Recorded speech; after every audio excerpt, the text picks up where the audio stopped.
El sol de domingo caía tibio sobre el jardín de mi primo.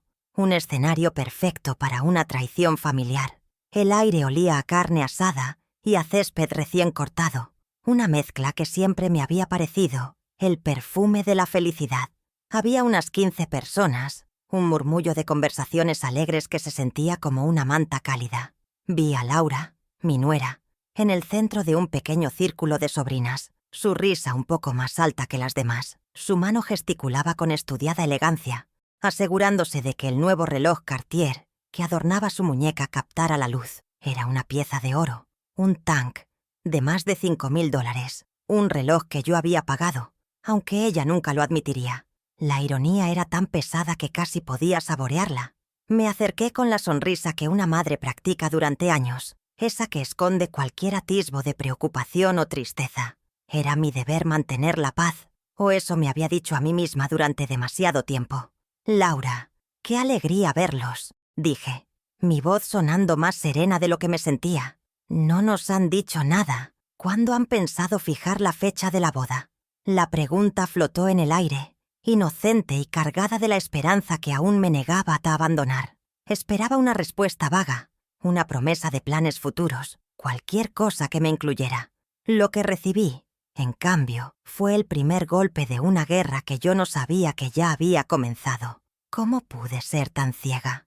Laura ni siquiera se giró para mirarme. Sus ojos permanecieron fijos en el brillo dorado de su reloj, como si estuviera hipnotizada por él. «Ay, Isabel, ¿Ricardo no te dijo?», respondió con una frialdad que heló el cálido aire de la tarde.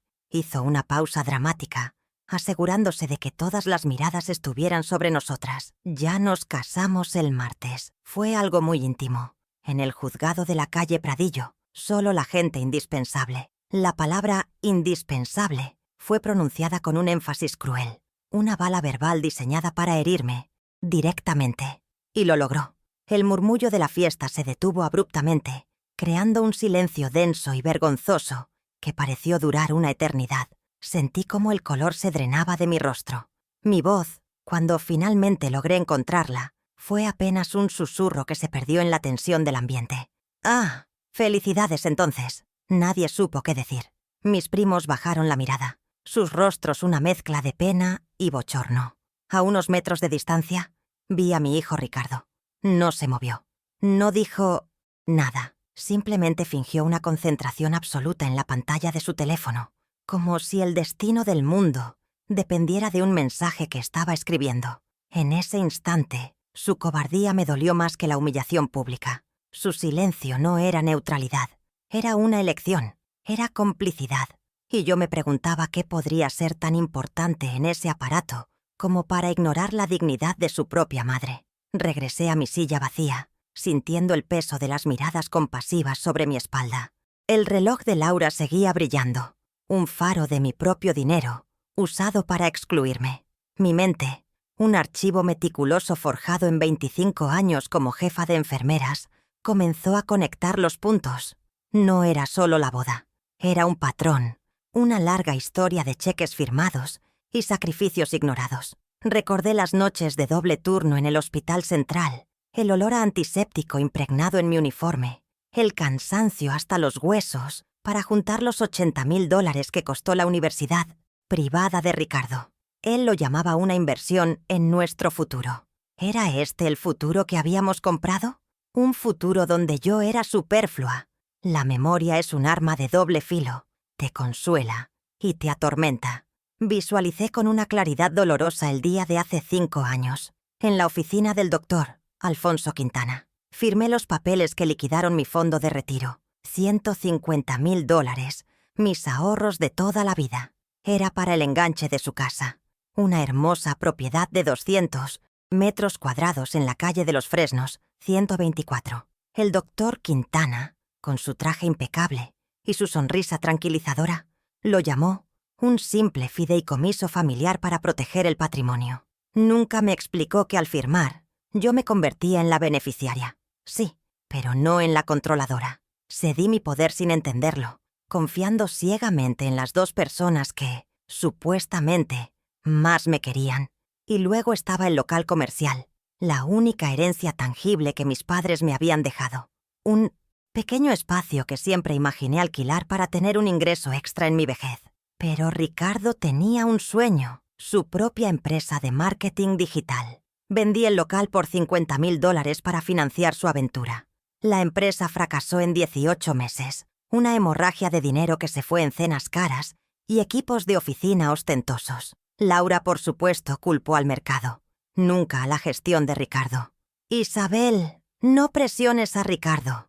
Bastante hace con administrar todo para que no te preocupes, me dijo una vez. La frase en ese momento sonó a cuidado. Ahora, en el silencio de mi humillación, sonaba a advertencia.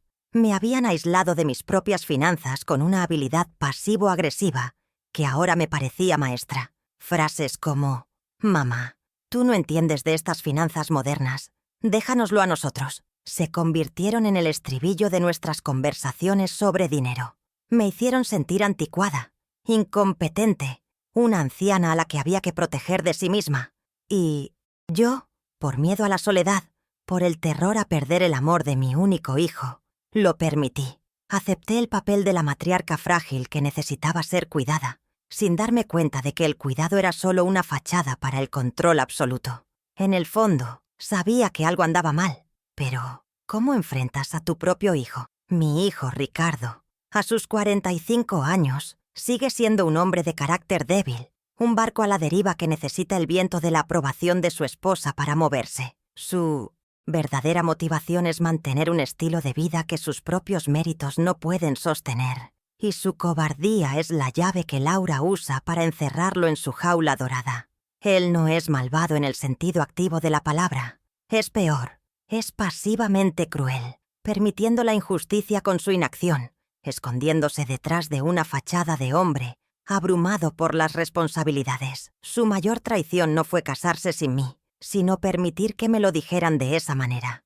Laura Méndez, mi nuera de 42 años, es una historia diferente. Ella es la arquitecta de mi exclusión, una socialité frustrada cuyo único barómetro de éxito es el estatus social y los bienes materiales que puede exhibir. Su motivación es la envidia, el deseo de poseer una vida que siente que merece, pero que no puede construir por sí misma. Su gran debilidad, la que yo comenzaba a ver como mi única ventaja, es su arrogancia. Me subestima, me ve como una viejecita sentimental y fácil de manipular, una fuente inagotable de recursos que no tiene la inteligencia para gestionar. No tiene idea de la disciplina férrea que se esconde bajo mi apariencia frágil. Y luego está el tercer vértice de este triángulo de engaño, el doctor Alfonso Quintana. A sus 65 años, es un hombre pulcro, amoral y completamente motivado por las jugosas comisiones que cobra por gestionar mi fideicomiso. Es el facilitador, el que provee la jerga legal y la apariencia de legitimidad a sus planes. Su debilidad es su exceso de confianza. Está tan seguro de la complejidad de sus contratos, tan convencido de que nadie se tomará el tiempo de leer la letra pequeña, que ha dejado un rastro que, en mi nueva y fría determinación, planeaba seguir hasta el final. Él cree que los números y las cláusulas son su fortaleza, pero para una enfermera que ha pasado su vida leyendo expedientes complejos, los detalles son mi especialidad.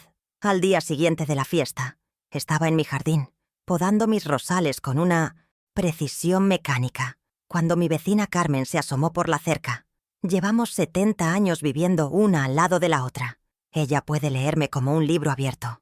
No me preguntó qué pasaba, simplemente me miró, vio la rigidez en mis hombros, la ausencia de alegría en mis ojos, y dijo una frase que se ancló en mi alma. Se puede ser madre sin ser mártir, Isabel. Esas palabras, tan simples y tan profundas, fueron el permiso que necesitaba para dejar de justificar su comportamiento y empezar a cuestionarlo.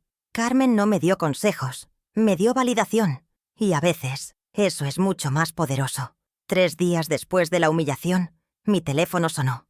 En la pantalla brillaba el nombre, Laura. Por un instante fugaz, una parte tonta de mí pensó que llamaba para disculparse. ¡Qué ingenua! Atendí la llamada, preparada para cualquier cosa, o eso creía. «Isabel, ¿cómo estás?». dijo con una dulzura empalagosa que me puso en alerta. No esperó mi respuesta. Te llamo porque es día 4 y no hemos recibido la transferencia. El pago mensual de $3.000 de mi renta no ha llegado. ¿Hay algún problema con el banco? No había disculpas. No había explicaciones. Solo una reclamación. En ese momento, la última pizca de afecto que sentía por ella se evaporó. Colgué el teléfono sin decir una palabra más. La llamada lo había confirmado todo, de la manera más cruda posible. Para ellos, yo no era una madre, ni una suegra, ni siquiera un miembro de la familia. Era una cuenta bancaria, una obligación mensual que si se retrasaba, merecía una llamada de seguimiento. El riesgo ya no era solo la alienación familiar, eso ya era un hecho. El nuevo riesgo, mucho más tangible, era darme cuenta de que mi valor para ellos se medía en una cifra exacta, $3.000 al mes. ¿Y qué pasaría el día que el dinero se acabara? La pregunta me dejó un sabor metálico en la boca. Impulsada por una nueva urgencia, fui a la caja de seguridad que guardo en el armario de mi estudio. Allí, bajo mi certificado de nacimiento y las escrituras de la casa de mis padres, estaba la carpeta de cuero que me había entregado el doctor Quintana 5 años atrás, el contrato del fideicomiso. Mis manos temblaban ligeramente mientras lo sacaba. Lo llevé a mi escritorio, encendí la lámpara y por primera vez me dispuse a leerlo no como una formalidad, sino como un documento que contenía la verdad de mi situación. Necesitaba una lupa para la letra pequeña, una metáfora perfecta de cómo había vivido mi vida financiera durante los últimos años, viendo solo lo que ellos querían que viera. Y allí estaba, en la página 4, la cláusula 7.b. Las palabras eran densas, legales, diseñadas para confundir y disuadir, pero el significado era brutalmente claro. Otorgaba a Ricardo y al doctor Quintana poderes administrativos absolutos en caso de ausencia de la beneficiaria principal o a su discreción para la preservación del patrimonio. La palabra discreción era la daga. Significaba que podían tomar decisiones sin mi firma, sin mi consentimiento. Significaba que la casa en la que vivía, la casa que había comprado con mis ahorros, no estaba realmente bajo mi control. El pánico, frío y afilado, me recorrió la espalda.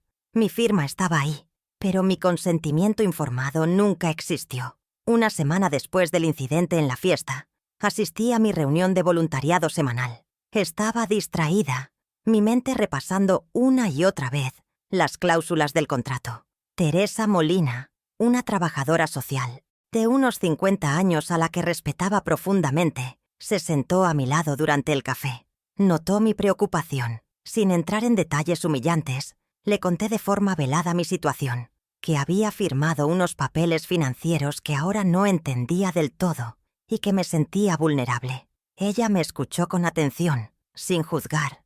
«Isabel», dijo con una voz firme pero amable, «en estos casos, lo más sabio es siempre buscar una segunda opinión legal independiente». Fue la primera figura de autoridad que me empoderó, que me trató como a una adulta capaz.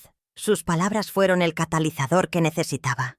Ya no se trataba solo de mi dolor o mi orgullo herido. Se trataba de mi patrimonio, de mi seguridad, de mi hogar. El riesgo había escalado. Perder mi casa era una posibilidad real. La imagen de mí misma siendo desalojada de mi propio hogar por mi hijo y su esposa era tan monstruosa que me obligó a actuar.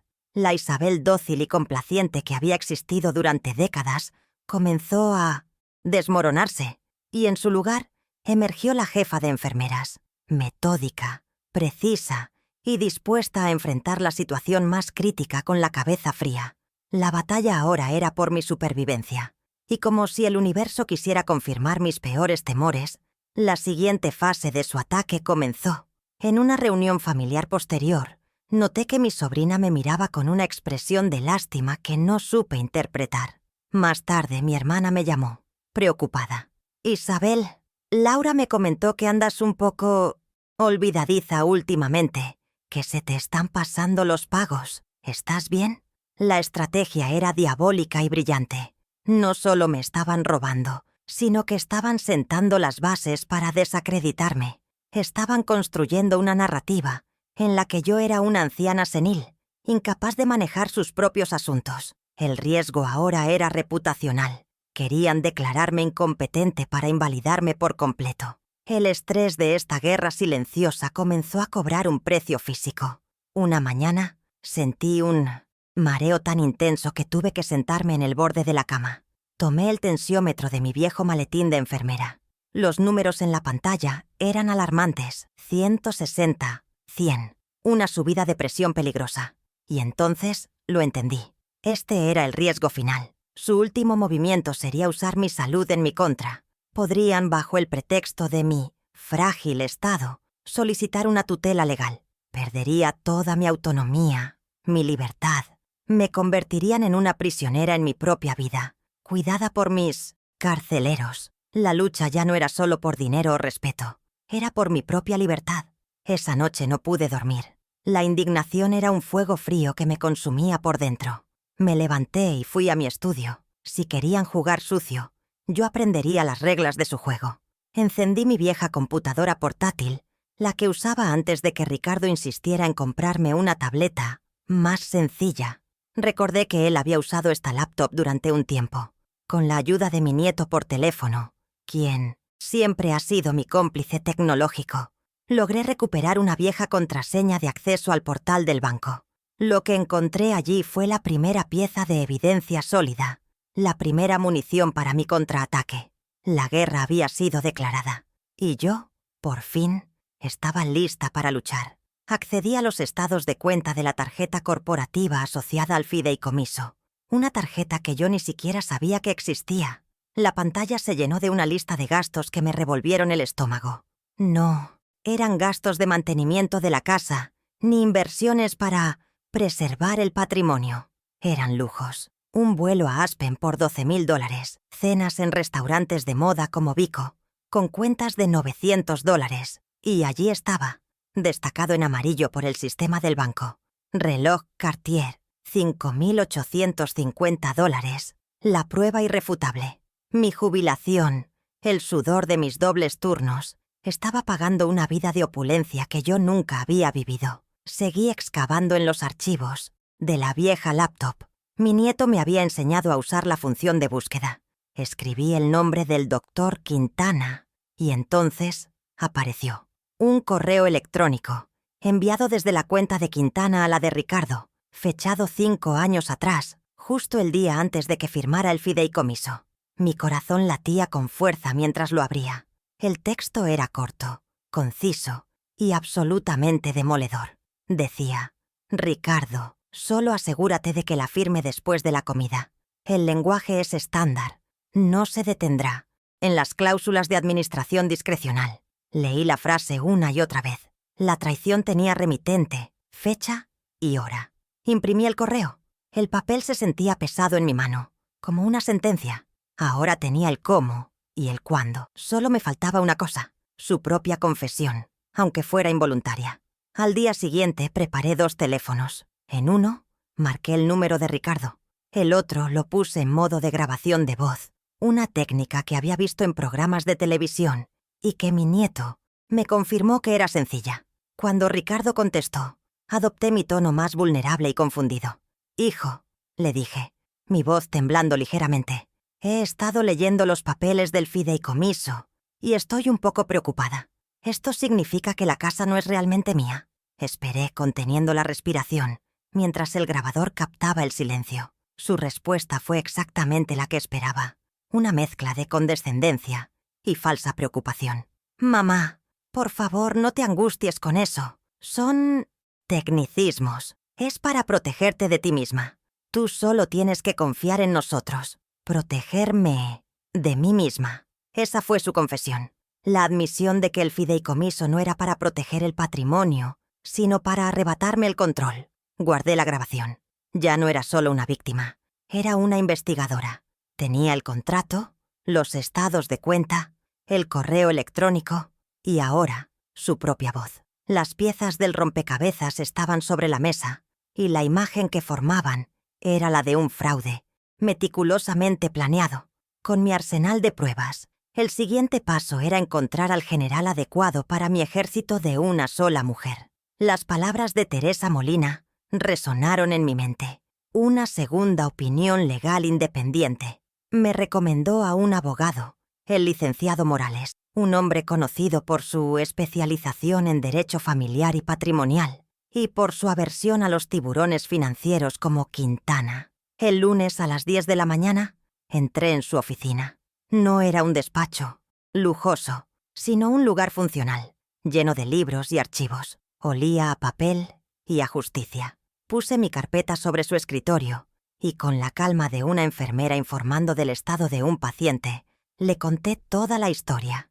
El licenciado Morales me escuchó sin interrumpirme, sus ojos fijos en los míos, asintiendo de vez en cuando. Revisó cada documento con una concentración absoluta. Pasó sus dedos sobre la cláusula 7.b, leyó el correo electrónico impreso y escuchó la grabación de audio con los auriculares puestos. Cuando terminó, se quitó las gafas y me miró. «Señora Herrera», dijo con una voz grave, «lo que tenemos aquí no es una simple mala gestión. Esto tiene todas las características de un abuso de confianza y una posible administración fraudulenta.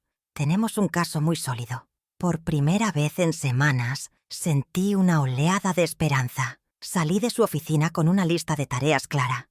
Mi plan silencioso había comenzado. El martes por la mañana, mi primera parada fue la notaría pública que había certificado el fideicomiso 5 años atrás. El notario era un hombre mayor, a punto de jubilarse. Al principio no me recordaba, pero cuando le mostré mi copia del documento, su memoria se refrescó. Le solicité una copia certificada y, más importante aún, un testimonio por escrito sobre las circunstancias de la firma. Le recordé que ese día Ricardo y el doctor Quintana me habían llevado a firmar después de una comida copiosa, que me habían dicho que era una simple formalidad y que no me habían explicado las implicaciones de las cláusulas de administración. El notario, visiblemente incómodo, accedió a redactar una declaración. El miércoles fue un día de trabajo intenso. Con la ayuda de mi nieto, que vino a mi casa después de sus clases, nos dedicamos a organizar 5 años de estados de cuenta. Fue un trabajo tedioso y doloroso. Cada gasto era una pequeña traición. Creamos un informe detallado, una hoja de cálculo con fechas, conceptos y montos, resaltando cada compra, personal, cada viaje, cada lujo. Al final del día, la suma era escalofriante. Más de $250,000 de mi dinero habían sido desviados para financiar su estilo de vida. El informe era impecable, organizado con la misma precisión con la que yo organizaba los historiales médicos en el hospital. Era una prueba irrefutable de su malversación. El viernes a las 9 de la mañana, el licenciado Morales ejecutó el primer movimiento estratégico. Presentó una notificación extrajudicial en las oficinas del doctor Quintana y en la sucursal central del banco que gestionaba el fideicomiso. El documento era una obra de arte legal. Informaba del inicio de una auditoría exhaustiva por posible administración fraudulenta y abuso de confianza. Y, como medida cautelar para proteger los activos restantes, solicitaba el congelamiento preventivo de cualquier disposición de fondos mayor a $500 sin la firma conjunta mía y de mi nuevo representante legal. El hacha había caído. Sabía que en cuestión de horas sus tarjetas de crédito dejarían de funcionar. Mañana su mundo cambiaría por completo. Con la trampa financiera ya activada, era hora de preparar la emboscada personal. Esa misma tarde, con una calma que me sorprendió a mí misma, llamé a Ricardo. Mi voz sonaba amable, quizás un poco frágil, la voz que ellos estaban acostumbrados a oír. «Hijo, he estado pensando mucho», le dije. «Me gustaría que tú, Laura, y también el doctor Quintana vinieran a casa mañana, sábado, a las 6 de la tarde. Quiero que hagamos una reunión de organización patrimonial. Quiero simplificar las cosas para el futuro, para que no tengan tantas cargas». La carnada era perfecta. Creerían que iba a ceder más poder, quizás a anunciarles una herencia adelantada. «Claro, mamá», dijo Ricardo, su voz delatando su codicia. «Allí estaremos». La segunda fase de mi plan estaba en marcha. El sábado llegó con una lentitud exasperante. Pasé el día preparando mi casa, pero no para una fiesta, sino para un juicio. Limpié cada superficie, ordené cada libro. Quería que el escenario fuera impecable, un reflejo de la claridad de mi mente. A las 5:30 llegó mi vecina Carmen. La había invitado para que no esté sola, le dije. Pero su verdadera función era la de testigo moral. Su presencia silenciosa y digna sería mi ancla y un recordatorio para ellos de que el mundo exterior estaba observando.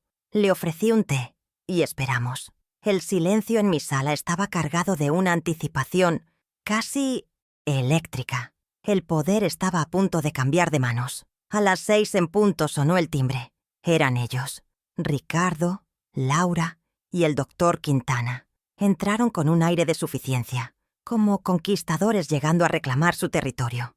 Laura llevaba un vestido nuevo, sin duda caro. Quintana, su maletín de cuero. Ricardo, su habitual expresión de incomodidad.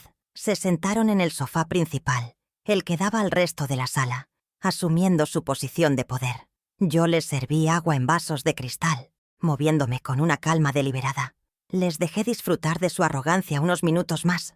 Dejé que el silencio se asentara, que se preguntaran por qué los había convocado. El control del ritmo de la conversación ahora era mío. Finalmente, hablé. Los reuní porque, como saben, mi memoria ya no es la misma. Vi cómo Laura y Ricardo intercambiaban una mirada cómplice, una pequeña sonrisa de victoria en los labios de ella. Estaban cayendo en la trampa de cabeza. Continué, mi voz manteniendo un tono uniforme y sereno. Por ejemplo, dije, y lentamente saqué el correo electrónico impreso de una carpeta que tenía a mi lado. Lo deslicé por la mesa de centro de madera hasta que se detuvo justo frente al doctor Quintana. No recordaba esta recomendación suya, doctor Quintana, la de asegurarse de que firmara después de comer. El rostro del abogado perdió todo su color. El silencio en la sala se volvió gélido. Laura, siempre la primera en reaccionar, intentó tomar el control. Isabel, esto es ridículo. ¿Qué estás insinuando? Su voz era aguda, irritada. No la dejé terminar. La interrumpí no con un grito, sino con un gesto. Puse sobre la mesa la pila de estados de cuenta, el informe de $250,000 en gastos indebidos en la parte superior. Tan ridículo como un reloj de $5,800 para celebrar una boda a la que la madre del novio no fue invitada. Dije, mi mirada fija en la muñeca de ella. Laura instintivamente cubrió su reloj con la otra mano, como si quemara. El color ahora también había abandonado su rostro. Ricardo balbuceó, su mirada saltando de mí a los papeles y de vuelta. Mamá, no es lo que parece. Podemos explicarlo. Por primera vez en toda la velada, lo miré directamente a los ojos. No había ira en mi mirada, solo una calma glacial, una decepción tan profunda que era casi un vacío. Ricardo, durante semanas esperé una llamada, una explicación, una disculpa. No recibí nada. Tu silencio fue la respuesta más ruidosa de todas. Mis palabras colgaron en el aire, una acusación irrefutable. No había defensa posible contra la verdad de su propia inacción. Se encogió en el sofá, finalmente derrotado. En ese preciso momento, como lo habíamos planeado, la puerta de mi estudio se abrió. El licenciado Morales entró en la sala. Llevaba un traje oscuro y una expresión impasible. Su presencia cambió la dinámica de la habitación de forma instantánea. Ya no era una reunión familiar, era un procedimiento legal. «Buenas tardes», dijo, su voz llenando el espacio. «Soy el licenciado Morales, el nuevo representante legal de la señora Herrera, y me temo que esta reunión de organización patrimonial ha llegado a su fin». Se detuvo frente a ellos, una figura de autoridad inquebrantable. La trampa se había cerrado. El abogado continuó, dirigiéndose primero a Quintana. «Doctor Quintana, ha sido usted formalmente notificado de su cese inmediato como administrador del fideicomiso Herrera. Como sabe, el fideicomiso está congelado para cualquier gasto no esencial desde las 9:01 de la mañana de ayer». Hizo una pausa, dejando que la información se asentara. «Por lo tanto, sus tarjetas de crédito asociadas al fondo, al igual que las del señor y la señora Herrera, han sido canceladas». La expresión de pánico en el rostro de Laura fue casi grotesca. Pude verla calculando mentalmente sus deudas, sus compromisos. su mundo de apariencias derrumbándose en un instante. Luego, el licenciado Morales se giró hacia Ricardo. Además, continuó su tono implacable, el uso del vehículo Audi A5, propiedad del fideicomiso, queda revocado con efecto inmediato. Una grúa pasará a recogerlo a su domicilio mañana por la mañana. Le sugiero que retire sus pertenencias personales. Este era un golpe directo a su estatus, al símbolo de éxito que tanto le gustaba proyectar. El coche no era suyo, nunca lo fue. Era simplemente otro de mis activos que ellos habían decidido disfrutar como propio. Ricardo se hundió aún más en el sofá. Su rostro era una máscara de humillación. Finalmente, el abogado les entregó a cada uno una carpeta timbrada.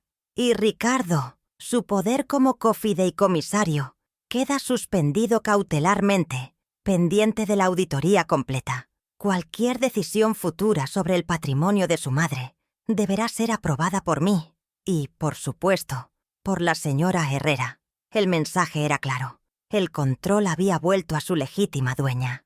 Yo. Les dio un momento para que asimilaran el contenido de las notificaciones. Nadie habló. El único sonido era el papel crujiendo en sus manos temblorosas. La reunión ha terminado, concluyó el licenciado Morales. El sol de domingo caía tibio sobre el jardín de mi primo.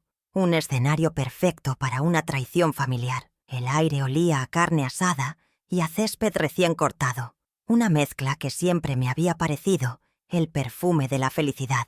Había unas 15 personas, un murmullo de conversaciones alegres que se sentía como una manta cálida. Vi a Laura, mi nuera, en el centro de un pequeño círculo de sobrinas, su risa un poco más alta que las demás. Su mano gesticulaba con estudiada elegancia, asegurándose de que el nuevo reloj Cartier que adornaba su muñeca captara la luz. Era una pieza de oro, un tank de más de $5.000, un reloj que yo había pagado, aunque ella nunca lo admitiría. La ironía era tan pesada que casi podía saborearla en el fondo de mi garganta, amarga como la hiel. Me acerqué con la sonrisa que una madre practica durante años, esa que esconde cualquier atisbo de preocupación o tristeza. Era mi deber mantener la paz, o eso me había dicho a mí misma durante demasiado tiempo. Una mentira conveniente para evitar la confrontación. Laura, qué alegría verlos, dije, mi voz sonando más serena de lo que me sentía por dentro, donde una tormenta silenciosa comenzaba a gestarse. No nos han dicho nada. ¿Cuándo han pensado fijar la fecha de la boda? La pregunta flotó en el aire, inocente y cargada de la esperanza que aún me negaba a abandonar por completo. Esperaba una respuesta vaga, una promesa de planes futuros, cualquier cosa que me incluyera en el horizonte de sus vidas. Lo que recibí, en cambio, fue el primer golpe de una guerra que yo no sabía que ya había comenzado. ¿Cómo pude ser tan ciega?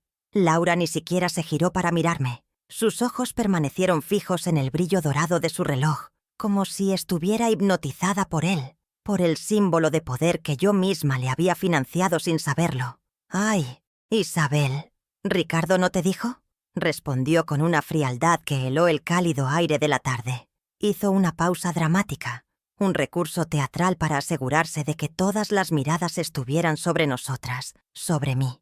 Ya nos casamos el martes. Fue algo muy íntimo. En el juzgado de la calle Pradillo, solo la gente indispensable. La palabra indispensable fue pronunciada con un énfasis cruel y deliberado. Una bala verbal diseñada para herirme directamente en el corazón de mi identidad como madre. Y lo logró. El murmullo de la fiesta se detuvo abruptamente, creando un silencio denso y vergonzoso que pareció durar una eternidad. Sentí cómo el color se drenaba de mi rostro, el calor del sol de repente insuficiente para evitar el frío que me invadía. Mi voz, cuando finalmente logré encontrarla, fue apenas un susurro que se perdió en la tensión del ambiente. «Ah, felicidades entonces». Nadie supo qué decir. Mis primos bajaron la mirada, sus rostros una mezcla de pena y bochorno, cómplices involuntarios de mi humillación. A unos metros de distancia vi a mi hijo Ricardo. No se movió, no dijo nada, simplemente fingió una concentración absoluta en la pantalla de su teléfono, como si el destino del mundo dependiera de un mensaje que estaba escribiendo. En ese instante, su cobardía me dolió más que la ofensa pública. Su silencio no era neutralidad, era una elección, era complicidad, y yo me preguntaba qué podría ser tan importante en ese aparato como para ignorar la dignidad de su propia madre. Regresé a mi silla vacía, sintiendo el peso de las miradas compasivas sobre mi espalda, cada una como una pequeña aguja clavándose en mi orgullo. El reloj de Laura seguía brillando, un faro de mi propio dinero, usado para excluirme, para marcar la frontera entre su mundo y el mío. Mi mente, un archivo meticuloso forjado en 25 años, como jefa de enfermeras en el Hospital Central, comenzó a conectar los puntos con una claridad aterradora. No era solo la boda, era un patrón, una larga y dolorosa historia de cheques firmados y sacrificios ignorados. Recordé las noches de doble turno, el olor a antiséptico impregnado en mi uniforme, el cansancio hasta los huesos para juntar los $80,000 que costó la universidad privada de Ricardo.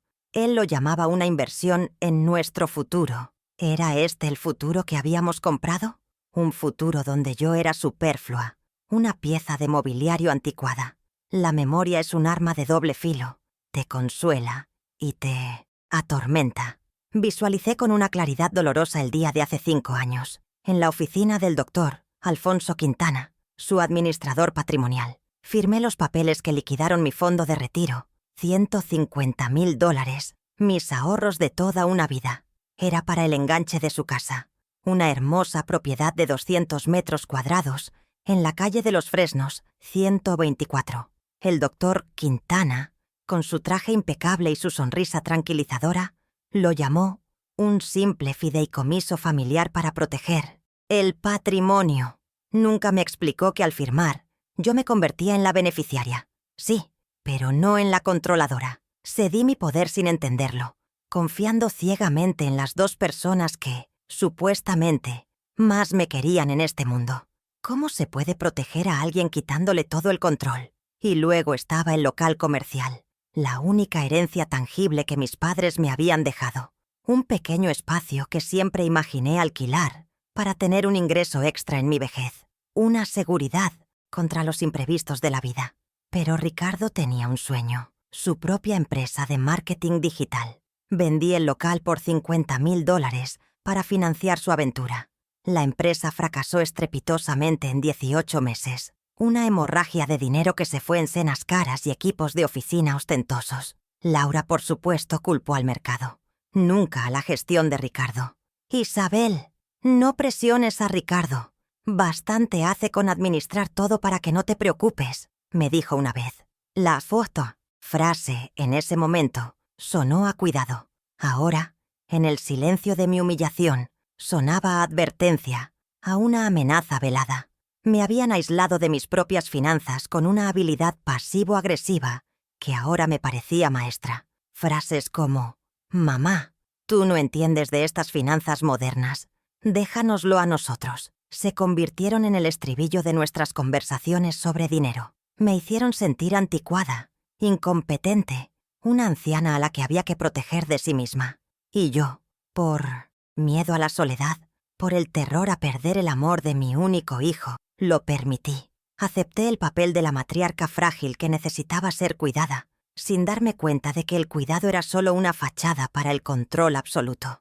En el fondo, sabía que algo andaba mal. Pero, ¿cómo enfrentas la evidencia de que tu propio hijo te está despojando de todo, lentamente, con una sonrisa en los labios y palabras de afecto que ahora suenan a veneno? La memoria de mis años en el Hospital Central volvió con una nitidez abrumadora. Recordé los 25 años como jefa de enfermeras, el eco de mis pasos en los pasillos silenciosos durante los turnos dobles. Hacía los cálculos en mi cabeza, una y otra vez. Necesitaba $80,000 para la matrícula de la universidad privada de Ricardo. El olor a cloroformo y a café quemado de la madrugada se convirtió en la banda sonora de mi sacrificio. Mis manos, siempre expertas en encontrar una vena o calmar a un paciente febril, se volvieron ásperas de tanto lavarlas. Ricardo lo llamaba una inversión en nuestro futuro. Viendo el reloj de Laura, me preguntaba en qué momento exacto mi parte de ese futuro había sido cancelada, borrada del contrato no escrito que toda madre firma con el corazón. El sacrificio no se medía solo en dinero, sino en tiempo robado a mi propia vida.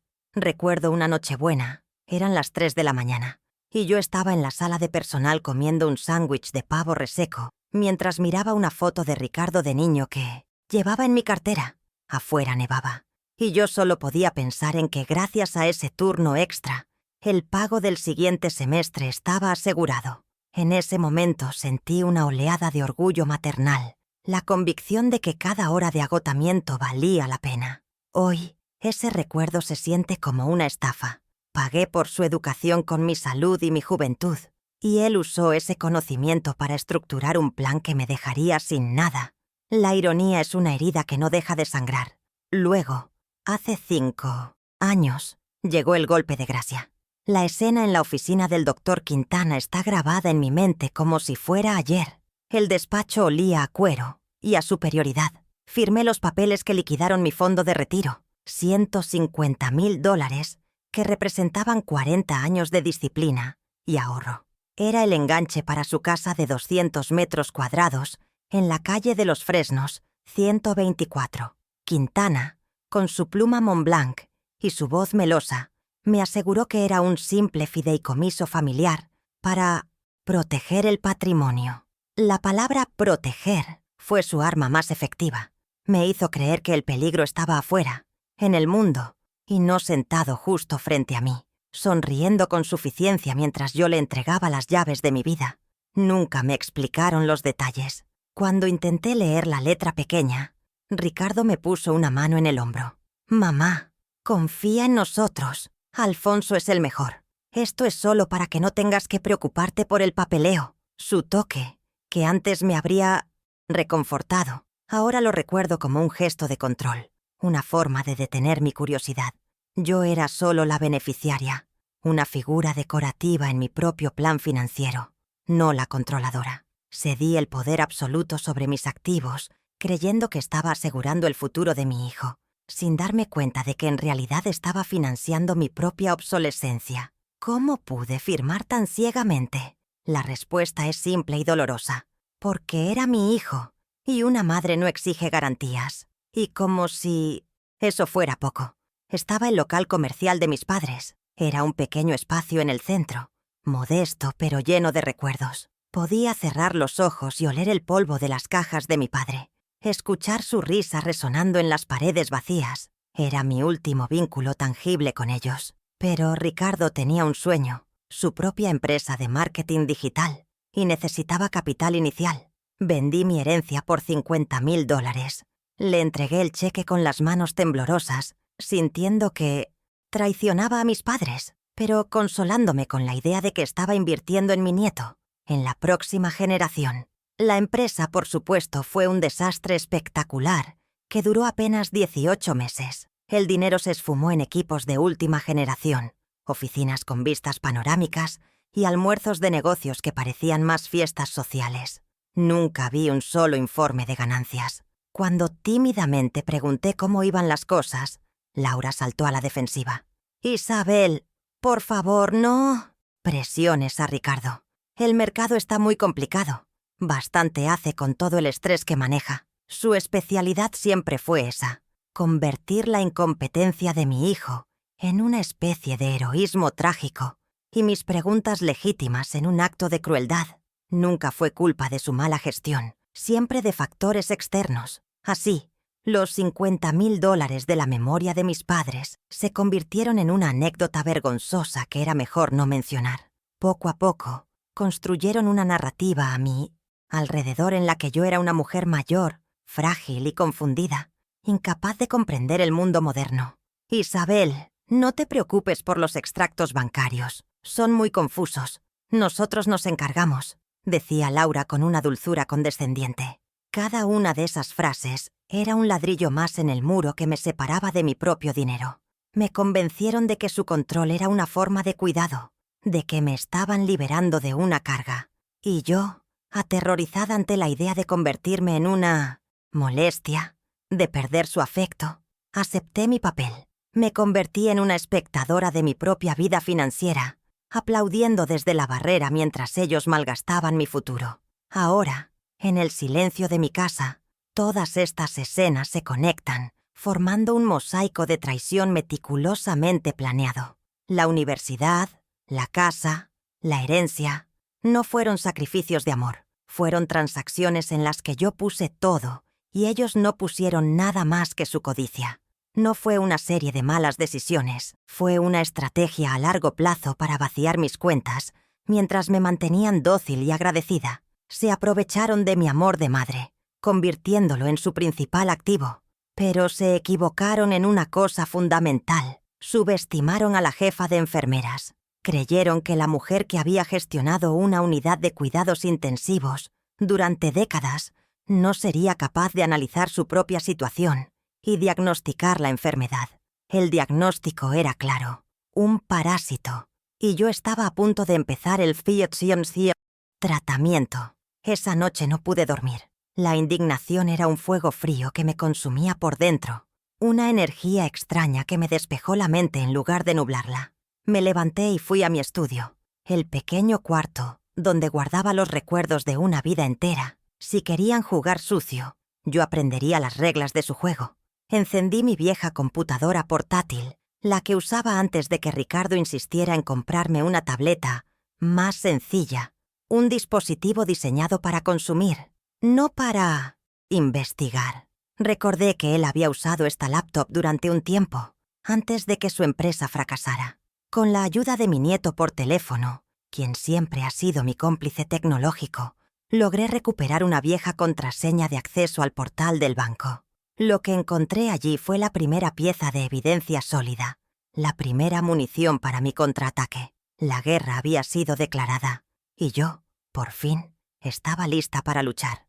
Accedí a los estados de cuenta de la tarjeta corporativa, asociada al fideicomiso. Una tarjeta que yo ni siquiera sabía que existía. La pantalla se llenó de una lista de gastos que me revolvieron el estómago. No eran gastos de mantenimiento de la casa, ni inversiones para preservar el patrimonio, como decía el contrato. Eran lujos desmedidos, caprichos financiados con mi sudor. Un vuelo a Aspen por $12,000, cenas en restaurantes de moda como Vico, con cuentas de $900. Y allí estaba, destacado en amarillo por el sistema del banco como una compra inusual. Reloj Cartier, $5,850. La prueba irrefutable. La fecha de la compra era de apenas 2 semanas antes de la humillación en la fiesta. Mi jubilación, el sudor de mis dobles turnos, estaba pagando una vida de opulencia que yo nunca había vivido. Seguí excavando en los archivos de la vieja laptop. Mi nieto me había enseñado a usar la función de búsqueda de archivos. Escribí el nombre del doctor Quintana y entonces apareció un correo electrónico enviado desde la cuenta de Quintana a la de Ricardo, fechado 5 años atrás, justo el día antes de que yo firmara el fideicomiso en su oficina. Mi corazón latía con una fuerza sorda y pesada en mi pecho mientras lo abría. El texto era corto, conciso y absolutamente demoledor. Decía: Ricardo, solo asegúrate de que la firme después de la comida. El lenguaje es estándar. No se detendrá en las cláusulas de administración discrecional. Leí la frase una y otra vez. Cada palabra una puñalada. La traición tenía remitente, fecha y hora. Imprimí el correo. El papel se sentía pesado en mi mano, como una sentencia de culpabilidad que yo misma iba a ejecutar. Ahora tenía el cómo y el cuándo. Solo me faltaba una cosa: su propia confesión, aunque fuera involuntaria. Al día siguiente preparé 2 teléfonos sobre la mesa de la cocina. En uno, marqué el número de Ricardo. El otro, lo puse en modo de grabación de voz, una técnica que había visto en programas de televisión y que mi nieto me confirmó que era sencilla. Cuando Ricardo contestó, adopté mi tono más vulnerable y confundido. El papel que ellos mismos me habían asignado durante años. Hijo, le dije, mi voz temblando ligeramente. He estado leyendo los papeles del fideicomiso y estoy un poco preocupada. ¿Esto significa que la casa no es realmente mía? Esperé, conteniendo la respiración, mientras el grabador digital captaba el silencio del otro lado de la línea. Un silencio lleno de cálculos. Su respuesta fue exactamente la que esperaba. una mezcla de condescendencia y falsa preocupación que ya no me engañaba. «Mamá, por favor, no te angusties con eso. Son tecnicismos. Es para protegerte de ti misma. Tú solo tienes que confiar en nosotros. Protegerme de mí misma». Esa fue su confesión. La admisión de que el fideicomiso no era para proteger el patrimonio, sino para arrebatarme el control, para declararme incompetente sin necesidad de un juez. Colgué el teléfono con una calma helada. Guardé la grabación. Ya no era solo una víctima, era una investigadora. Tenía el contrato, los estados de cuenta, el correo electrónico y ahora su propia voz. Las piezas del rompecabezas estaban sobre la mesa y la imagen que formaban era la de un fraude meticulosamente planeado. Con mi arsenal de pruebas, el siguiente paso era encontrar al general adecuado para mi ejército de una sola mujer. Las palabras de Teresa Molina resonaron en mi mente. Una segunda opinión legal independiente. Me recomendó a un fiemtos abogado, el licenciado Morales, un hombre conocido por su especialización en derecho familiar y patrimonial, y por su aversión a los tiburones financieros como Quintana. El lunes a las 10 de la mañana, entré en su oficina. No era un despacho lujoso, sino un lugar funcional, lleno de libros y archivos. Olía a papel y a justicia. Puse mi carpeta sobre su escritorio y con la calma de una enfermera informando del estado de un paciente, le conté toda la historia, sin omitir un solo detalle. Humillante. El licenciado Morales me escuchó sin interrumpirme, sus ojos fijos en los míos, asintiendo de vez en cuando con una expresión grave. Revisó cada documento con una concentración absoluta. Pasó sus dedos sobre la cláusula 7.b. Leyó el correo electrónico impreso 2 veces y escuchó la grabación de audio con los auriculares puestos. Cuando terminó, se quitó las gafas y me miró directamente. «Señora Herrera», dijo con una voz que no dejaba lugar a dudas, «lo que tenemos aquí no es una simple mala gestión. Esto tiene todas las características de un abuso de confianza y una posible administración fraudulenta. Tenemos un caso muy sólido. Por primera vez en semanas, sentí una oleada de esperanza, una certeza fría y dura. Salí de su oficina con una lista de tareas clara. Mi plan silencioso había comenzado. El martes por la mañana, mi primera parada fue la notaría pública que había certificado el fideicomiso 5 años atrás. El notario era un hombre mayor, a punto de jubilarse, con una memoria que parecía desvanecerse. Al principio no me recordaba, pero cuando le mostré mi copia del documento con su sello y firma, su memoria se refrescó visiblemente. Le solicité una copia certificada y, más importante aún, un testimonio por escrito sobre las circunstancias de la firma. Le recordé con precisión de enfermera los detalles de ese día, que Ricardo y el doctor Quintana me habían llevado a firmar después de una comida copiosa, que me habían dicho que era una simple formalidad y que no me habían explicado las implicaciones de las cláusulas de administración discrecional. El notario, visiblemente incómodo y quizás temiendo alguna repercusión, accedió a redactar una declaración jurada. El miércoles fue un día de trabajo intenso, casi febril. Con la ayuda de mi nieto que vino a mi casa después de sus clases, nos dedicamos a organizar 5 años de estados de cuenta. Fue un trabajo tedioso y doloroso. Cada gasto era una pequeña traición, un recordatorio de mi ceguera. Creamos un informe detallado, una hoja de cálculo con fechas, conceptos y montos, resaltando cada compra personal, cada viaje, cada lujo. Al final del día la suma era escalofriante. Más de $250.000 de mi dinero habían sido desviados para financiar su estilo de vida. El informe era impecable, organizado con la misma precisión con la que yo organizaba los historiales médicos en el hospital. Era una prueba irrefutable de su malversación, un documento que no admitía interpretaciones. El viernes a las 9 de la mañana, el licenciado Morales ejecutó el primer movimiento estratégico de nuestra campaña. Presentó una notificación extrajudicial en las oficinas del doctor Quintana y en la sucursal central del banco que gestionaba el fideicomiso. El documento era una obra de arte legal. Informaba del inicio de una auditoría exhaustiva por posible administración fraudulenta y abuso de confianza. Y, como medida cautelar para proteger los activos restantes, solicitaba el congelamiento preventivo de cualquier disposición de fondos mayor a $500, sin la firma conjunta mía y de mi nuevo representante legal. El hacha había caído. Sabía que en cuestión de horas sus tarjetas de crédito dejarían de funcionar. Mañana, su mundo de fantasía financiado por mí cambiaría por completo. Con la carpeta de pruebas bajo el brazo, el lunes a las 10 de la mañana, entré en el despacho del licenciado Morales. No era un lugar intimidante, sino práctico y lleno de vida, con estantes que se doblaban bajo el peso de la ley y el aroma a café recién hecho. Me senté frente a su escritorio de roble y por primera vez conté mi historia a alguien que no era familia. Hablé con la precisión de una jefa de enfermeras entregando un informe de turno, exponiendo los hechos sin lágrimas, solo con la fría claridad de la traición. Él me escuchó, sus ojos nunca apartándose de los míos, asintiendo lentamente mientras yo colocaba cada prueba sobre la mesa. El contrato, el correo electrónico, los extractos bancarios. Sentí cómo el peso de la vergüenza se transformaba en la solidez de un caso. Ya no era una víctima, era su cliente. El licenciado Morales, después de revisar cada papel y escuchar la grabación, se quitó las gafas y me miró con una seriedad que me infundió una calma inmensa. «Señora Herrera», dijo, su voz grave y segura, «esto es un caso de libro de abuso de confianza y posible administración fraudulenta. Su hijo y su administrador patrimonial han excedido sus facultades de una manera flagrante». Me explicó el plan en términos sencillos, una estrategia de 3 fases: asegurar la evidencia, cortar el flujo de dinero y, finalmente, la confrontación.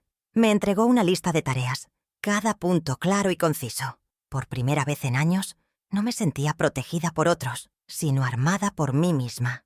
Mi primera misión era volver al origen del engaño, al momento exacto en que mi firma se convirtió en su licencia para robar. El martes por la mañana, me dirigí a la notaría que había certificado el fideicomiso 5 años atrás. El lugar olía a papel viejo y a secretos guardados. El notario, un hombre a punto de jubilarse, al principio me miró con una expresión vacía, pero cuando le mostré mi copia del documento, con su sello y firma inconfundibles, vi un destello de incómodo reconocimiento en sus ojos. Le solicité una copia certificada, un trámite rutinario, pero luego añadí mi verdadera petición, un testimonio por escrito sobre las circunstancias de aquella firma.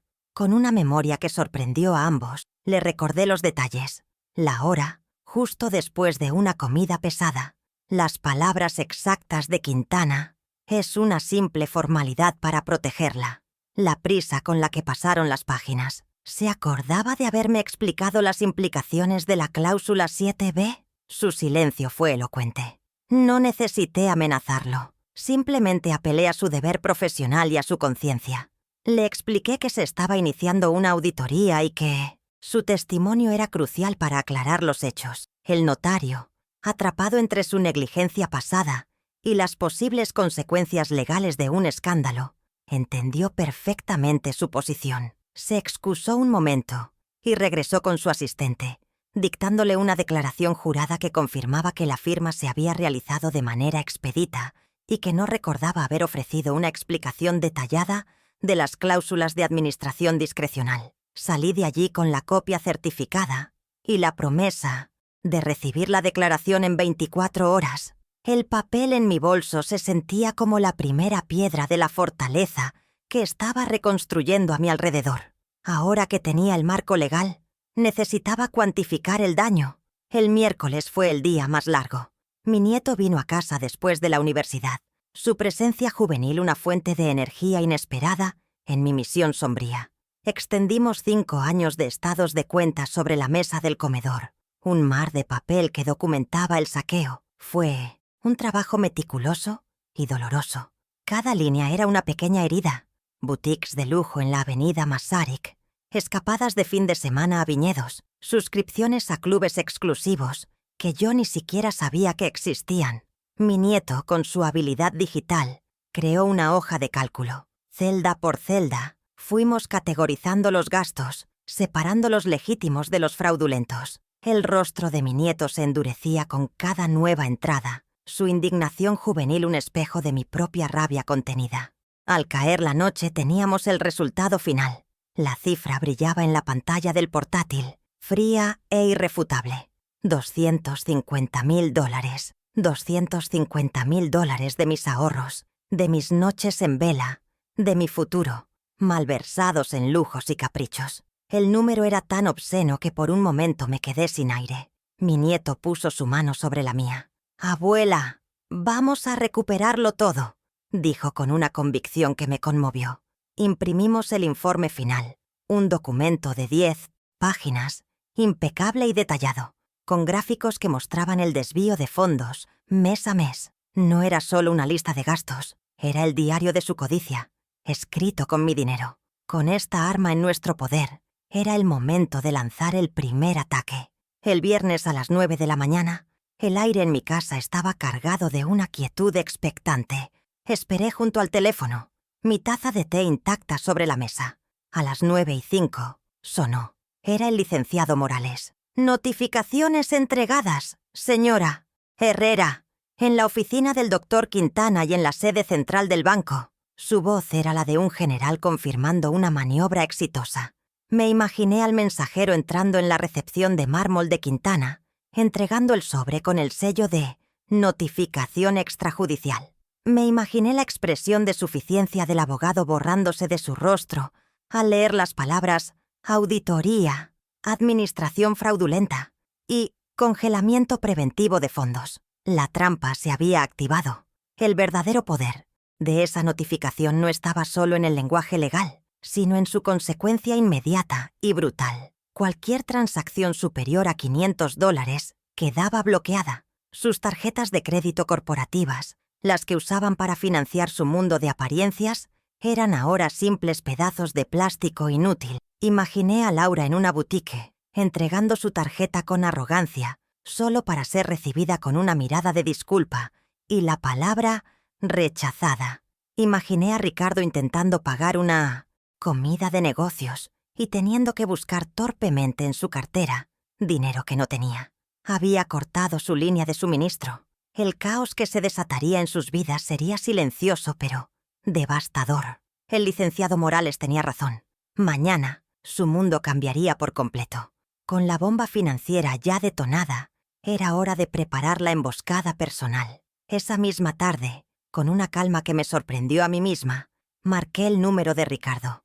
Tuve que ensayar mi voz para que sonara como antes. Amable, quizás un poco frágil, la voz de la madre a la que estaban acostumbrados a manejar. «Hijo, he estado pensando mucho», le dije, introduciendo una pequeña pausa para dar la impresión de duda. «Me gustaría que tú, Laura, y también el doctor Quintana vinieran a casa mañana, sábado, a las 6 de la tarde. Quiero que hagamos una reunión de organización patrimonial. Quiero simplificar las cosas para el futuro, para que no tengan tantas cargas». La carnada era perfecta, diseñada para apelar directamente a su avaricia. La respuesta de Ricardo fue inmediata y predecible. «Claro, mamá, por supuesto», dijo, su voz teñida de un entusiasmo mal disimulado. «Nos parece una excelente idea. Allí estaremos puntuales». Pude oírlo sonreír a través del teléfono. Sin duda creían que la anciana finalmente había decidido ceder por completo. Quizás anunciarles una herencia adelantada o firmarles más poderes. No se preguntaron por qué Quintana debía estar presente. Su codicia era un velo que les impedía ver la lógica. Colgué el teléfono y respiré hondo. El escenario estaba listo. Los actores habían confirmado su asistencia y las pruebas esperaban en una carpeta sobre la mesa de centro. La segunda fase de mi plan estaba en marcha. El sábado llegó con una lentitud exasperante. Pasé el día preparando mi casa, pero no para una fiesta, sino para un juicio. Limpié cada superficie, ordené cada libro en su estante. Quería que el escenario fuera impecable, un reflejo de la claridad de mi mente y de la precisión de mi plan. No había ni una mota de polvo en la mesa de centro de caoba, la misma sobre la que pronto depositaría las pruebas de su traición. A las 5:30 llegó mi vecina Carmen. La había invitado para que no esté sola, le dije. Pero su verdadera función era la de testigo moral. Su presencia silenciosa y digna sería mi ancla, y un recordatorio para ellos de que el mundo exterior, aunque fuera a través de una sola persona, estaba observando. Le ofrecí un té, y esperamos. El silencio en mi sala estaba cargado de una anticipación casi eléctrica. El poder estaba a punto de cambiar de manos. A las 6 en punto, sonó el timbre. Eran ellos, Ricardo, Laura y el doctor Quintana. Entraron con un aire de suficiencia, como conquistadores llegando a reclamar su territorio. Laura llevaba un vestido nuevo, de seda, sin duda caro. Quintana, su maletín de cuero lleno de papeles que ahora eran inútiles. Ricardo, su habitual expresión de incomodidad, como un niño arrastrado a una reunión de adultos. Se sentaron en el sofá principal, el que daba al resto de la sala, asumiendo su posición de poder natural. Yo les serví agua en vasos de cristal, moviéndome con una calma deliberada, cada gesto medido. Les dejé disfrutar de su arrogancia unos minutos más. Dejé que el silencio se asentara, que se preguntaran por qué los había convocado. El control del ritmo de la conversación, por primera vez, ahora era completamente mío. Finalmente, hablé. Los reuní porque, como saben, mi memoria ya no es la misma. Vi cómo Laura y Ricardo intercambiaban una mirada cómplice, una pequeña sonrisa de victoria en los labios de ella. Estaban cayendo en la trampa de cabeza, convencidos de que su narrativa sobre mi senilidad había funcionado. Continué, mi voz manteniendo un tono uniforme y sereno, como el de una enfermera a punto de administrar una inyección indolora pero potente. Por ejemplo, dije, y lentamente saqué el correo electrónico impreso de una carpeta de Manila que tenía a mi lado. Lo deslicé por la mesa de centro de madera hasta que se detuvo justo frente al doctor Quintana. No recordaba esta recomendación suya, doctor Quintana, la de asegurarse de que firmara después de comer, para no detenerme en los detalles. El rostro del abogado perdió todo su color. El silencio en la sala se volvió gélido, pesado, irrespirable. Laura, siempre la primera en reaccionar cuando sentía que el control se le escapaba, intentó tomar las riendas. «Isabel, esto es ridículo. ¿Qué estás insinuando con un papel viejo?» Su voz era aguda, irritada, el primer signo de que su compostura se agrietaba. No la dejé terminar la frase. La interrumpí, no con un grito, sino con un gesto lento y deliberado. Puse sobre la mesa la pila de estados de cuenta, con el informe de $250,000 en gastos indebidos en la parte superior, la cifra final resaltada en amarillo. Tan ridículo como un reloj de $5,800 para celebrar una boda a la que la madre de él, novio, no fue invitada, dije, mi mirada fija en la muñeca de ella, donde el oro del Cartier brillaba como una confesión. Laura instintivamente cubrió su reloj con la otra mano, como si de repente quemara. El color ahora también había abandonado su rostro. Ricardo balbuceó, su mirada saltando de mí a los papeles y de vuelta a mi rostro, buscando una salida que no existía. «Mamá, no es lo que parece. Podemos explicarlo todo. Ha habido un malentendido». Por primera vez en toda la velada, lo miré, directamente a los ojos. No había ira en mi mirada, solo una calma glacial, una decepción tan profunda que era casi un vacío. «Ricardo, durante semanas esperé una llamada, una explicación, una disculpa. No recibí nada. Tu silencio fue la respuesta más ruidosa de todas. Mis palabras colgaron en el aire, una acusación irrefutable. No había defensa posible contra la verdad de su propia inacción. Se encogió en el sofá, su cuerpo finalmente reflejando la pequeñez de su carácter, finalmente derrotado. En ese preciso momento, tal como lo habíamos planeado, la puerta de mi estudio se abrió. El licenciado Morales entró en la sala. Llevaba un traje oscuro y una expresión impasible. Su presencia cambió la dinámica de la habitación de forma instantánea. Ya no era una reunión familiar. Era un procedimiento legal en toda regla. «Buenas tardes», dijo, su voz llenando el espacio con una autoridad que ninguno de los presentes podía desafiar. «Soy el licenciado Morales, el nuevo representante legal de la señora Herrera, y me temo que esta reunión de organización patrimonial ha llegado a su fin». Se detuvo frente a ellos, una figura de autoridad inquebrantable, el ejecutor de mi voluntad. La trampa con sus mandíbulas de acero legal, se había cerrado sobre ellos. El abogado continuó, dirigiéndose primero a Quintana con una formalidad cortante. «Doctor Quintana, ha sido usted formalmente notificado de su cese inmediato como administrador del fideicomiso Herrera. Como sabe, el fideicomiso está congelado para cualquier gasto no esencial desde las 9:01 de la mañana de ayer». Hizo una pausa dramática, dejando que la información se asentara en sus mentes. Por lo tanto, sus tarjetas de crédito asociadas al fondo, al igual que las del señor y la señora Herrera, han sido canceladas. La expresión de pánico en el rostro de Laura fue casi grotesca. Pude verla calculando mentalmente sus deudas, sus compromisos, su mundo de apariencias derrumbándose en un instante. Luego, el licenciado Morales se giró hacia Ricardo, quien parecía haberse encogido aún más. Además, continuó, su tono implacable y preciso, el uso del vehículo Audi A5, propiedad del fideicomiso, queda revocado con efecto inmediato. Una grúa pasará a recogerlo a su domicilio mañana por la mañana a las 8.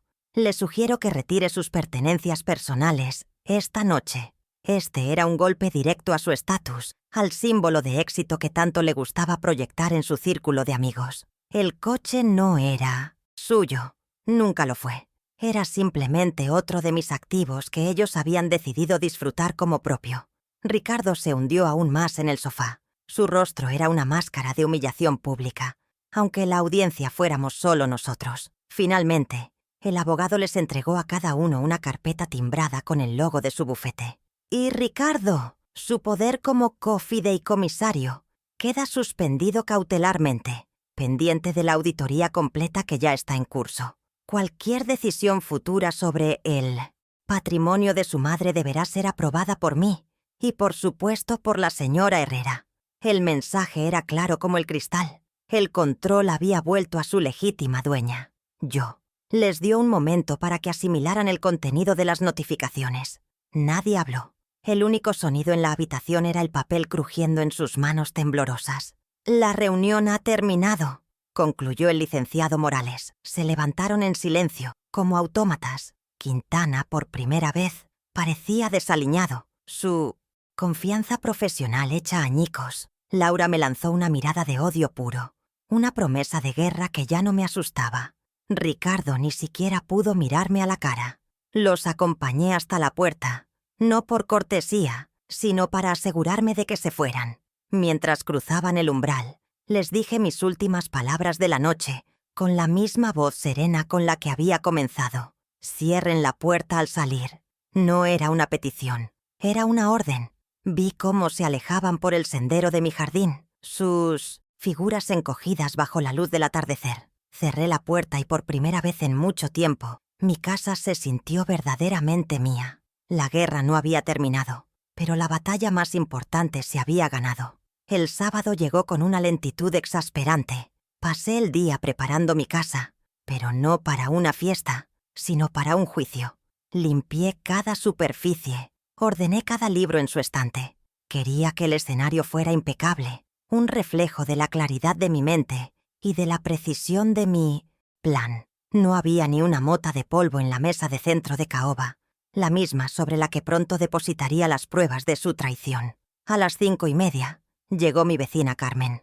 La había invitado para que no esté sola, le dije, pero su verdadera función era la de testigo moral. Su presencia silenciosa y digna sería mi ancla y un recordatorio para ellos de que el mundo exterior, aunque fuera a través de una sola persona, estaba observando. Le ofrecí un té y esperamos. El silencio en mi sala estaba cargado de una anticipación casi eléctrica. El poder estaba a punto de cambiar de manos. A las 6 en punto sonó el timbre. Eran ellos, Ricardo, Laura y el doctor Quintana. Entraron con un aire de suficiencia, como conquistadores, llegando a reclamar su territorio. Laura llevaba un vestido nuevo, de seda, sin duda caro. Quintana, su maletín de cuero lleno de papeles que ahora eran inútiles. Ricardo, su habitual expresión de incomodidad, como un niño arrastrado a una reunión de adultos. Se sentaron en el sofá principal, el que daba al resto de la sala, asumiendo su posición de poder natural. Yo les serví agua en vasos de cristal, moviéndome con una calma deliberada, cada gesto medido.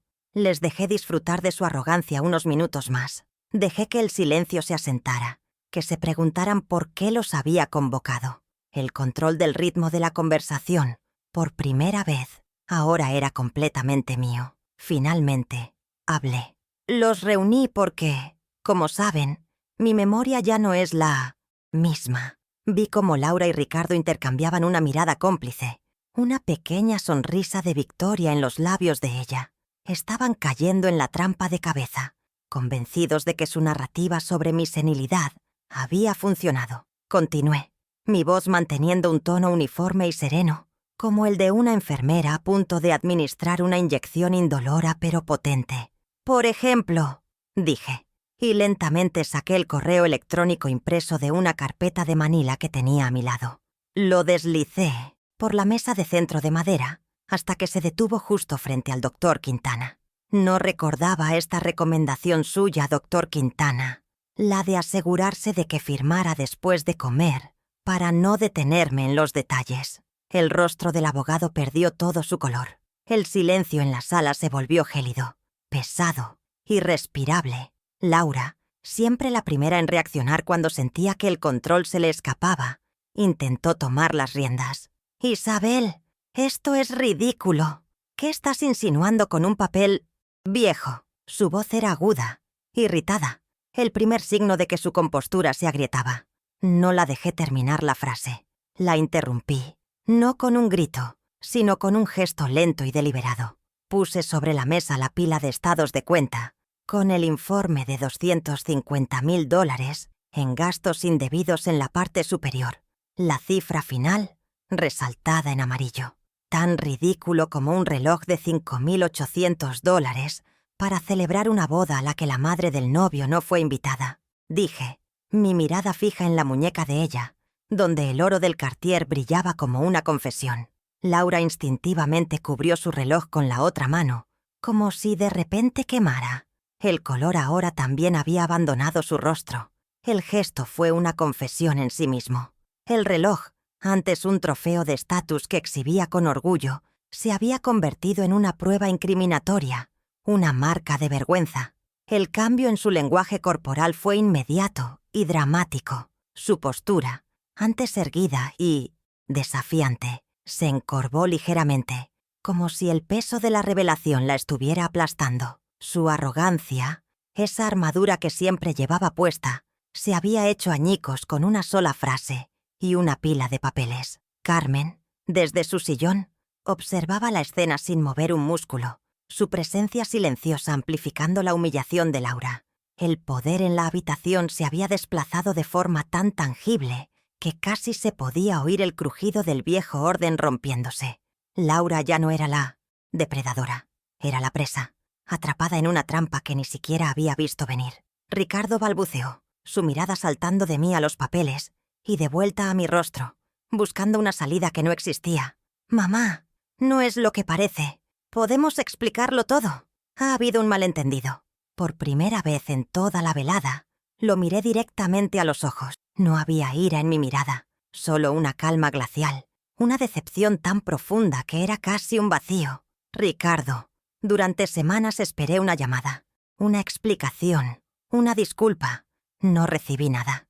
Tu silencio fue la respuesta más ruidosa de todas». Mis palabras colgaron en el aire, una acusación irrefutable.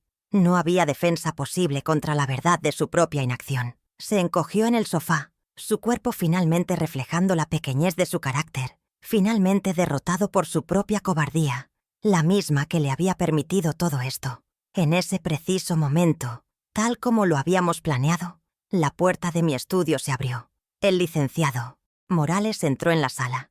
Llevaba un traje oscuro y una expresión impasible. Su presencia cambió la dinámica de la habitación de forma instantánea. Ya no era una reunión familiar. Era un procedimiento legal en toda regla. «Buenas tardes», dijo, su voz llenando el espacio con una autoridad que ninguno de los presentes podía desafiar. «Soy el licenciado Morales, el nuevo representante legal de la señora Herrera, y me temo que esta reunión de organización patrimonial ha llegado a su fin». Se detuvo. Frente a ellos, una figura de autoridad inquebrantable, el ejecutor de mi voluntad. La trampa, con sus mandíbulas de acero legal, se había cerrado sobre ellos. El abogado continuó, dirigiéndose primero a Quintana con una formalidad cortante. «Doctor Quintana, ha sido usted formalmente notificado de su cese inmediato como administrador del fideicomiso Herrera. Como sabe, el fideicomiso está congelado para cualquier gasto no esencial desde las 9:01 de la mañana de ayer». Hizo una pausa, dramática, dejando que la información se asentara en sus mentes. Por lo tanto, sus tarjetas de crédito asociadas al fondo, al igual que las del señor y la señora Herrera, han sido canceladas. La expresión de pánico en el rostro de Laura fue casi grotesca. Pude verla calculando mentalmente sus deudas, sus compromisos, su mundo de apariencias derrumbándose en un instante, como un castillo de naipes en una corriente de aire.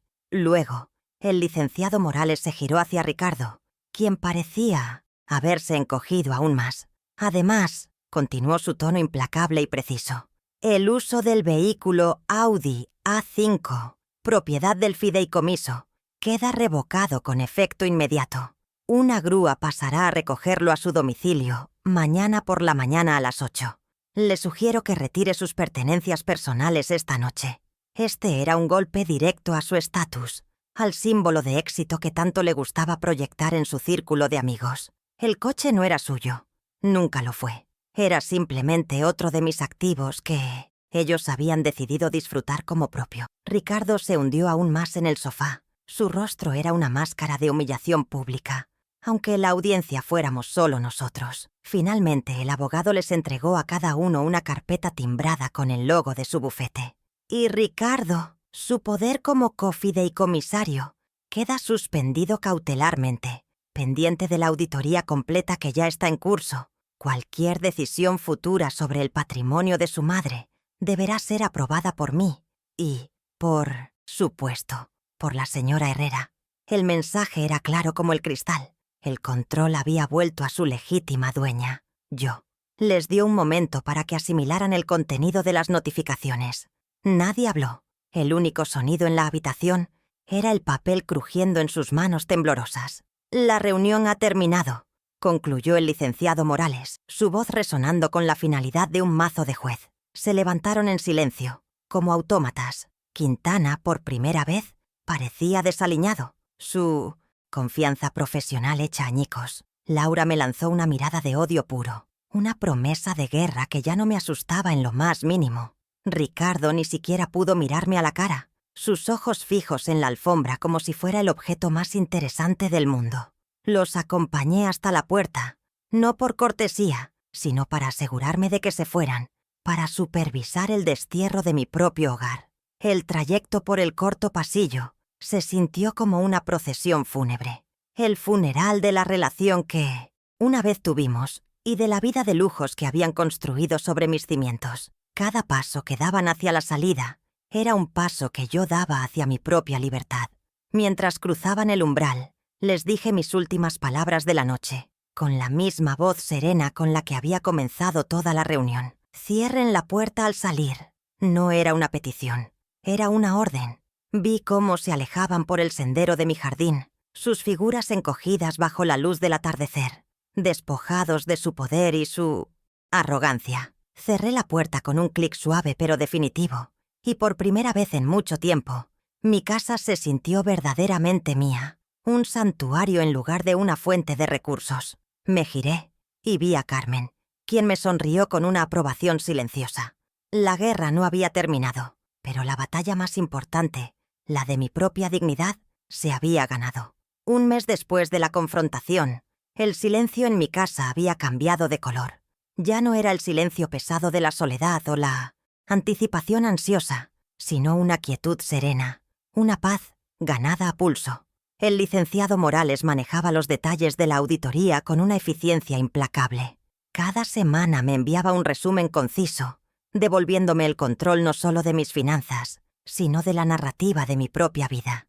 Hoy, sin embargo, el silencio estaba a punto de ser interrumpido. Había citado a Ricardo. Era la primera vez que nos veríamos a solas desde aquella tarde de sábado.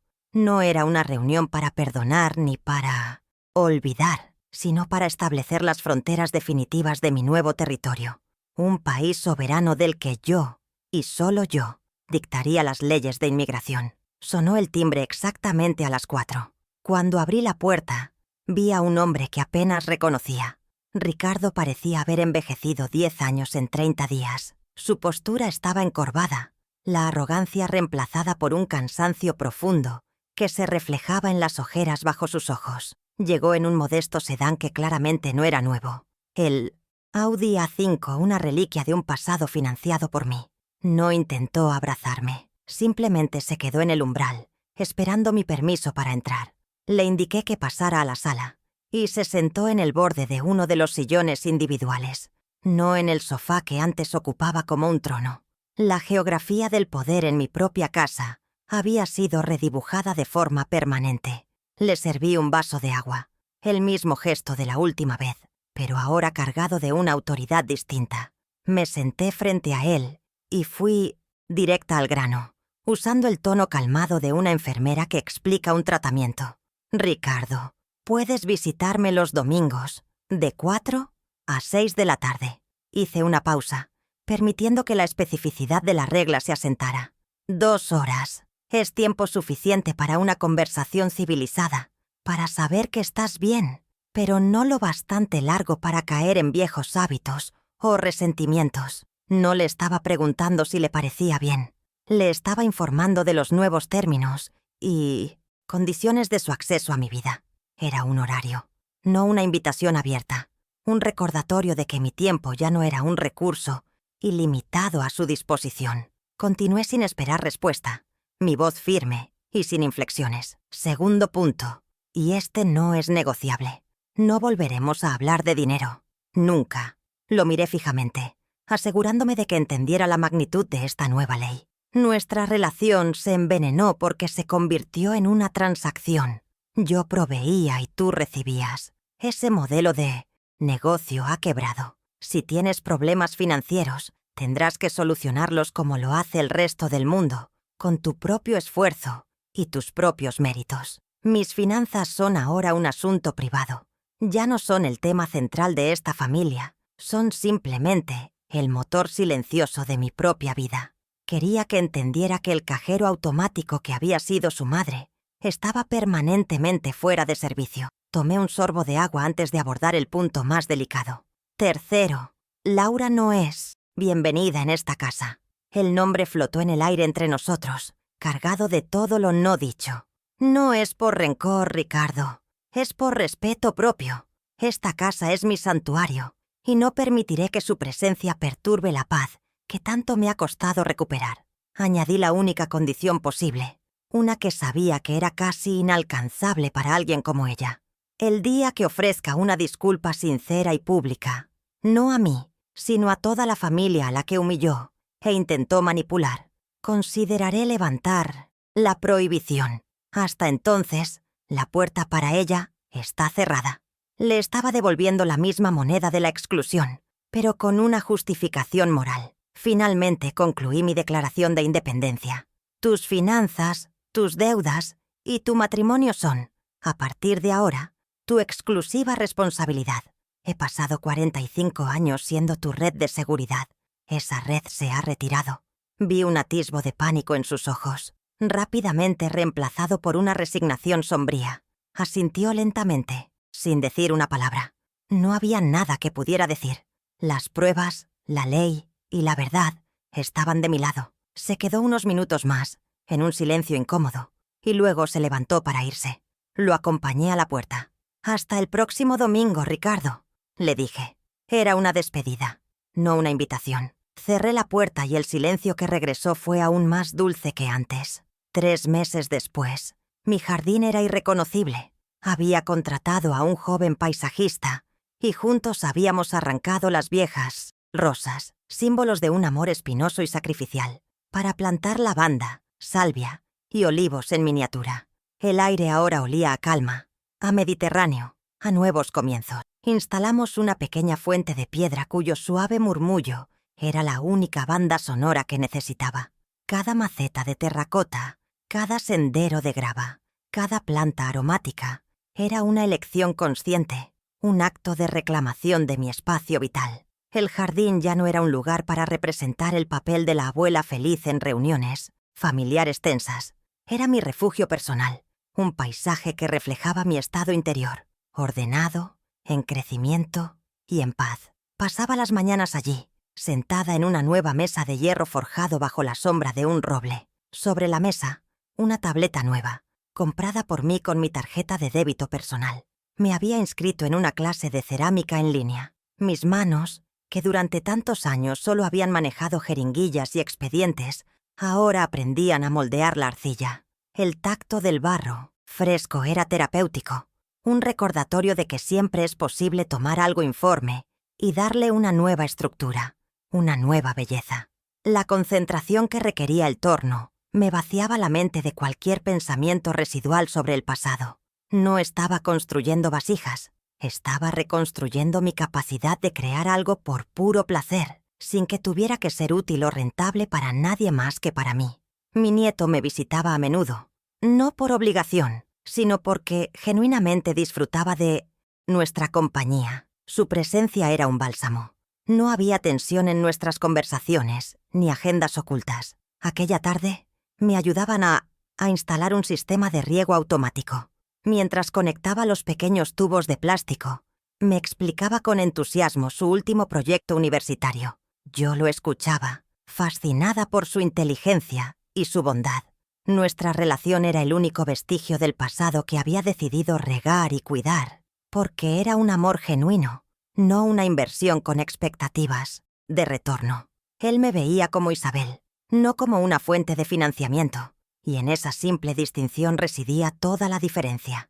Cuando terminó de instalar el último aspersor, lo programó desde su teléfono, y de repente, una fina lluvia roció las nuevas plantas. El olor a tierra mojada llenó el aire. Ambos nos echamos a reír, una risa espontánea y ligera que resonó en el jardín. Era una risa que no había escuchado en mi propia casa en años, libre del peso de las apariencias y las obligaciones. En ese momento sentí una oleada de felicidad tan pura y tan simple que me llenó los ojos de lágrimas, pero no de tristeza. Eran lágrimas de gratitud por haber tenido la fuerza de demoler mi vieja vida para poder construir esta, una mucho más pequeña, sí, pero infinitamente más auténtica y sólida. Al atardecer, después de que mi nieto se fuera, me quedé sola en el jardín. La casa a mis espaldas estaba en silencio, pero ya no era un vacío. Era un espacio lleno de mi presencia, de mis proyectos, de mi paz. Observé cómo las últimas luces del día pintaban el cielo de tonos anaranjados y violetas. La fuente seguía murmurando su canción de agua y piedra. Sentí la brisa fresca en mi rostro y respiré hondo, llenando mis pulmones con el aroma de la lavanda. Había sobrevivido a la tormenta y ahora, en la calma que seguía, descubría que no solo había recuperado mi patrimonio, sino también a mí misma. La soledad que tanto había temido era, en realidad, una soberanía pacífica y luminosa. Durante años, me hicieron creer que mi valor residía en mi capacidad de dar, que el amor de una madre era un cheque en blanco que nunca debía ser cuestionado. Pagué por su afecto, por un lugar en su mesa, por la ilusión de una familia unida, creyendo que era mi obligación sagrada. Ahora, rodeada por el jardín que yo misma había elegido y cultivado, entendía la verdad más fundamental de todas: la dignidad no tiene precio y la paz no se negocia.